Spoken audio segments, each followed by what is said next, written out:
Two people were in the room when Michael Jackson died. Only one is alive, and their versions don't match. June 25th, 2009, 12:30 in the morning, a mansion in Holmby Hills, Los Angeles. In the bedroom on the second floor, Michael Jackson is still awake. He has been awake for days. Dr. Conrad Murray is preparing an intravenous line. In a few hours, the world will lose one of its most iconic figures. But in this moment, something is said. Words are exchanged, and depending on who you ask, those words are different. Completely different. This is not about conspiracy theories. This is about two accounts of the same moment that cannot both be true. One comes from the man who was in the room. The other comes from a recording device that was also in the room. And the gap between them opens a question that has never been fully answered. What did Michael Jackson actually say in his final hours? And why does it matter which version we believe? The story begins not with his death, but with his inability to sleep. By the spring of 2009, Michael Jackson had not slept properly in months. Not in the way most people understand sleep. He would lie down. He would close his eyes. But rest never came. His body was in a state of exhaustion that had lasted years. The This Is It concert series was scheduled to begin in July. 50 shows in London. A return to the stage after a decade away from touring. The pressure was immense. The financial stakes were higher, and his body was breaking down. Jackson had been using prescription medications to manage pain and anxiety for years. But by 2009, the situation had evolved into something far more dangerous. He was no longer seeking relief. He was seeking unconsciousness. And the only substance that could deliver it, according to him, was propofol, a surgical anesthetic, the kind used in operating rooms, not bedrooms. Dr. Conrad Murray, a cardiologist from Houston, had been hired as Jackson's personal physician in May of that year. His salary was $150,000 a month. His job, as Jackson allegedly described it, was to help him sleep. What that meant in practice was administering propofol through an IV drip night after night in a private home with no medical equipment, no backup, and no second opinion. On the night of June 24th, Jackson returned to his rented mansion after a rehearsal. He was tired, but also restless. According to Murray's later testimony, Jackson was asking for his milk. That was the term he used for propofol. Murray claimed he tried to resist. He said he attempted to give Jackson other sedatives first. Lorazepam, midazolam, diazepam. None of them worked. Jackson remained awake, agitated, insistent. At some point after midnight, Murray said he gave in. He administered a dose of propofol. Jackson, according to the doctor, finally fell asleep. Murray later claimed he left the room to use the bathroom. When he returned, Jackson was not breathing. But there is another layer to this timeline, one that was discovered weeks later. On June 25th, after paramedics arrived and Jackson was pronounced dead at UCLA Medical Center, investigators began combing through the Holmby Hills mansion. They seized medical equipment, bottles of medication, and a small recording device. It was an iPhone, Dr. Murray's iPhone. And on that phone, buried in the voice memo application, was a recording. It had been made on May 10th, 2009. Roughly 6 weeks before Jackson's death. The recording was not intentional. Murray had apparently activated the voice memo feature by accident and left it running. What it captured was a conversation, or rather a monologue. Michael Jackson's voice. Slurred, slow, barely coherent. He was under the influence of something. Likely propofol or a combination of sedatives. And in that recording, he spoke about his plans, his dreams, his fears. His words were fragmented, but the themes were clear. He talked about building a children's hospital, about his love for his fans, about wanting to be remembered, and about being tired. So tired. The existence of this recording became a critical piece of evidence in the involuntary manslaughter trial of Dr. Conrad Murray in 2011. Prosecutors used it to demonstrate Jackson's level of dependence, his vulnerability, the degree to which his judgment was impaired. But the recording also raised a different question. If this is what Jackson sounded like on May 10th, weeks before his death, what was his mental and physical state on June 25th? And more importantly, what did he actually say in those final hours? Dr. Murray's version of events was presented during the trial. He testified that on the morning of June 25th, after administering propofol, he stayed with Jackson for a period of time. He said Jackson fell asleep around 10:40 a.m. Murray claimed he then left the room briefly to make phone calls and use the bathroom. When he returned at approximately 12 p.m., he found Jackson unresponsive. He said he attempted CPR. He called for help, but he did not immediately call 911. That call was not made until 12:21 p.m. And even then, it was not made by Murray. It was made by Jackson's security team. During his testimony, Murray described Jackson as desperate. He said Jackson had begged him for propofol, that he had pleaded, that he had said he needed it to sleep or he would not be able to perform. Murray painted a picture of a man who was in control enough to demand a specific drug, but not coherent enough to understand the risk. But the prosecution presented a different version. They argued that Murray was not simply responding to Jackson's requests. He was enabling a fatal addiction. They pointed to the timeline, the delays, the lack of emergency equipment, the failure to call 911 immediately, and they pointed to the recording, the one from May 10th. In that recording, Jackson's speech was so impaired that some words were unintelligible. He was not making rational decisions. He was under the influence of the very drug that would later kill him. And yet, Murray continued to administer it, night after night. The contradiction lies in the details. Murray's testimony suggested that Jackson was awake enough, aware enough, to articulate his needs, to negotiate, to insist. But the recording from weeks earlier suggested something else entirely. It suggested a man who was no longer fully present, whose words were shaped by chemical influence rather than clear thought. If Jackson sounded the way he did on May 10th, what did he sound like on June 24th? On the morning of June 25th? Did he actually beg for propofol? Or was Murray describing a version of events that served his defense? The jury was forced to decide between two narratives, one in which Jackson was a willing participant in his own demise, and one in which he was a patient failed by the person responsible for his care. Medical experts testified during the trial. They explained how propofol works. It is a fast-acting anesthetic. It suppresses respiratory function. It requires constant monitoring, an anesthesiologist, equipment to measure oxygen levels, heart rate, breathing. None of that was present in Jackson's bedroom. Dr. Stephen Schaefer, an anesthesiology expert, told the court that administering propofol in a home setting was a egregious deviation from the standard of care. He said that even in a controlled hospital environment, a patient on propofol is never left alone. Not for a minute. Not for a phone call. Not for any reason. Murray's decision to leave the room, even briefly, was described as reckless. But beyond the medical negligence, there was the question of consent. Can someone truly consent to a dangerous medical procedure when they are already under the influence of sedatives? When their judgment is impaired?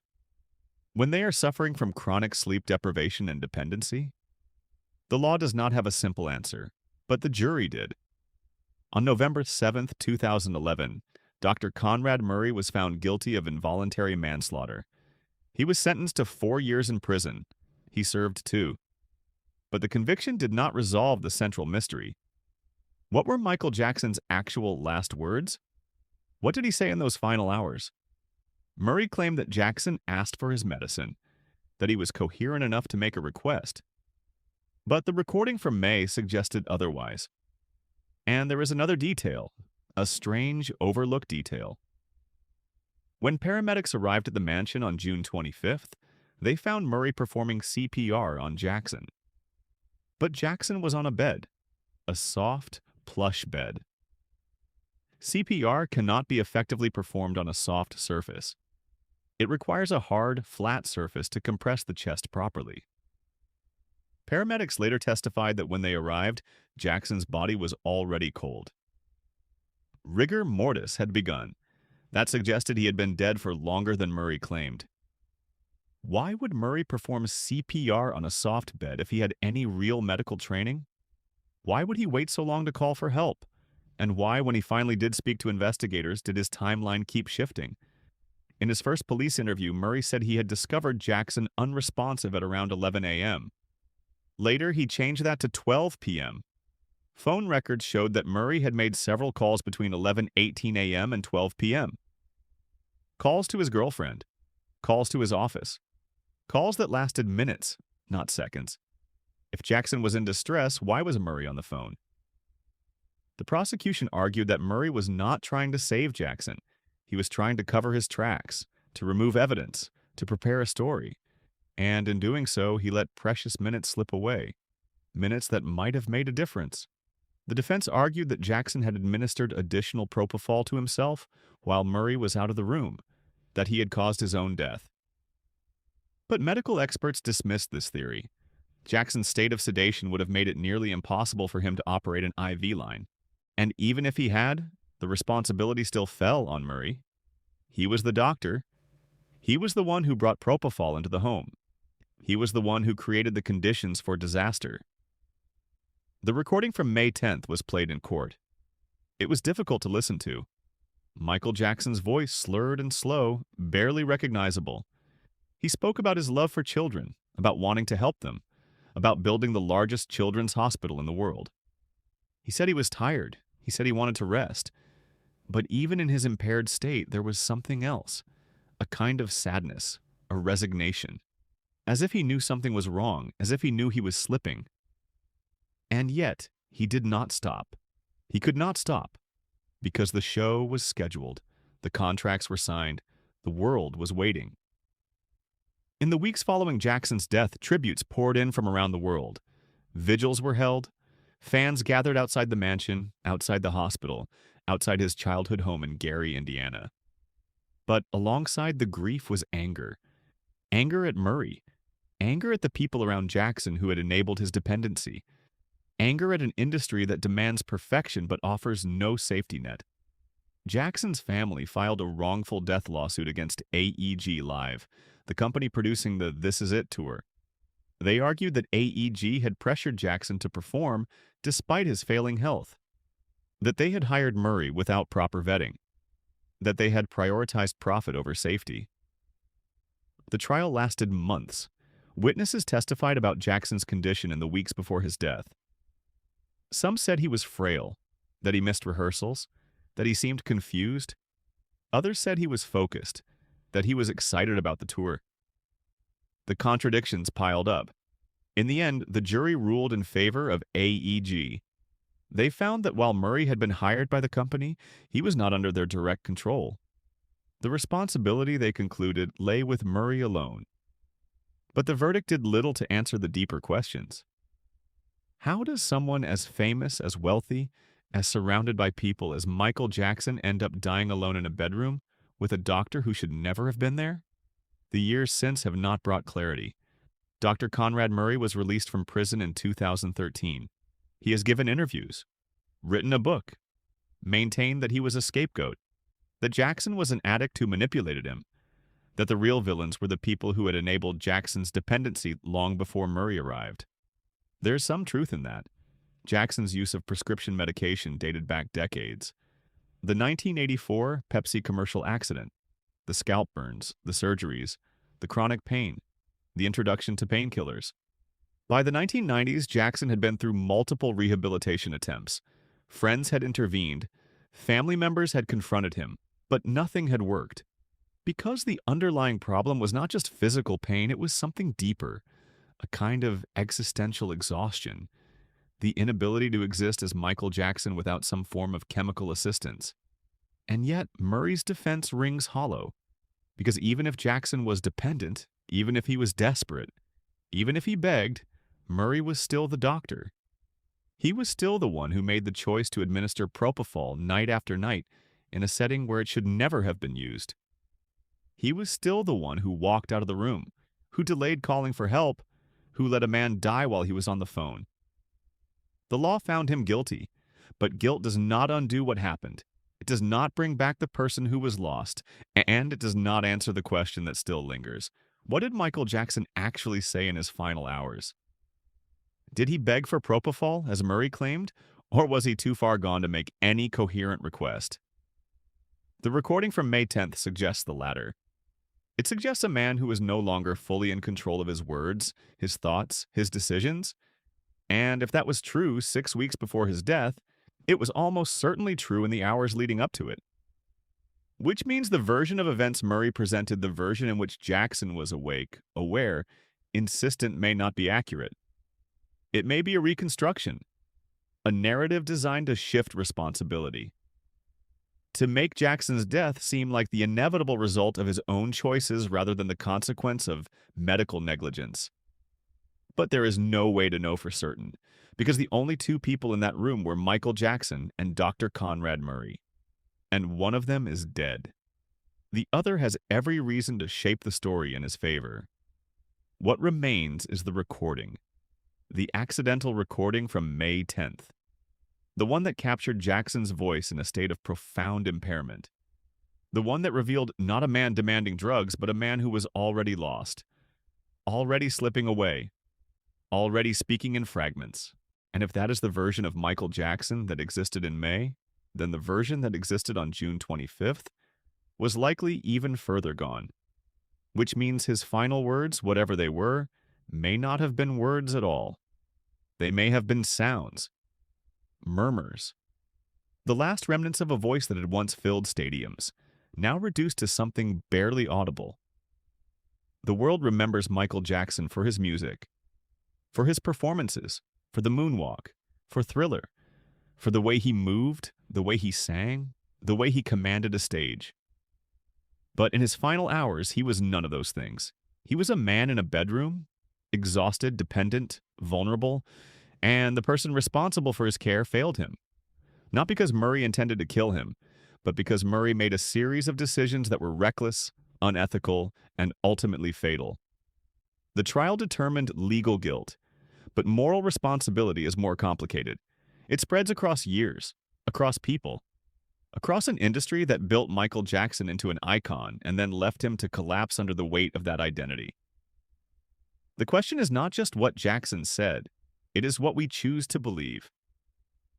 Do we believe the version in which he was a willing participant, in which he knew the risks and demanded the drug anyway? Or do we believe the version in which he was a patient so impaired, so exhausted, so desperate that he could no longer make rational decisions? The recording suggests the latter. The medical evidence supports it. The timeline exposes the gaps in Murray's story. And yet, the narrative persists. The narrative in which Jackson is blamed for his own death. As if addiction is a choice. As if dependency is a moral failing. As if a doctor has no responsibility when a patient is too vulnerable to protect themselves. June 25, 2009 was not just the day Michael Jackson died. It was the day the world was forced to confront the gap between the image of an icon and the reality of a human being. A human being who had been in pain for years, who had been failed by the people around him, who had been consumed by an industry that demanded everything and offered nothing in return. His final words, whatever they were, do not change that, but they do remind us that in the end, he was alone. In a room with a doctor who should have saved him, and instead, let him die. If you made it this far, take a moment. Think about what this story reveals. Not just about Michael Jackson, but about the systems that create icons and then discard them. About the people who enable harm in the name of helping. About the difference between legal guilt and moral responsibility. This is not a story with a clean ending. It is a story with questions. And those questions do not go away just because a trial is over. Drop a comment, share your thoughts, and if this made you see something differently, pass it on.